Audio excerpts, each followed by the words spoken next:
মানুষ বিভিন্ন ক্যাটাগরিতে মডেলিং করি মানে দাড়ি রাখে, ছোট ছোট করে, কেউ কেউ আবার যে মাথা চুলের মতো খাটো করি নেয়। তো এই দাড়ি রাখার সম্বন্ধে আসলে ইসলাম কি বলে, একটু নিয়ম কারণ যদি ইসলামিক অনুপাতে বলতেন একটু ভালো হতো। আলহামদুলিল্লাহ, ভাই অনেক ভালো একটি প্রশ্ন করেছেন বর্তমান সময় সাপেক্ষে।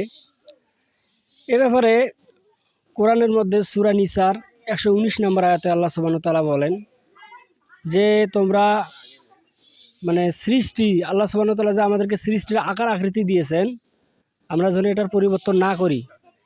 এবং সূরা ওই সূরার আগের আয়াতটি, যেমন 18 নম্বর আয়াতে আবার শয়তান বলেছে আমি তাদের মনে করেন যে আকার আকৃতি পরিবর্তন করে দেবো, তাদের নখ বড় করে দেবো, মানে এক কথা আকার আকৃতি পর্যন্ত আল্লাহ সুবহানাহু ওয়া তাআলা যে আকার আকৃতি করেছে তার পরিবর্তন শয়তান করাবে, আর মানুষ সেটা অনুসরণ করবে।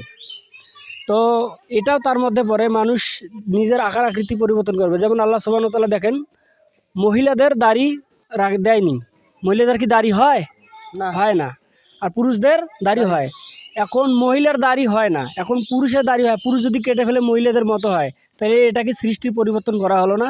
অবশ্যই সৃষ্টি পরিবর্তন। তাহলে রাসূল সাল্লাল্লাহু আলাইহি ওয়াসাল্লাম এই ব্যাপারে একটি হাদিস বলেছেন।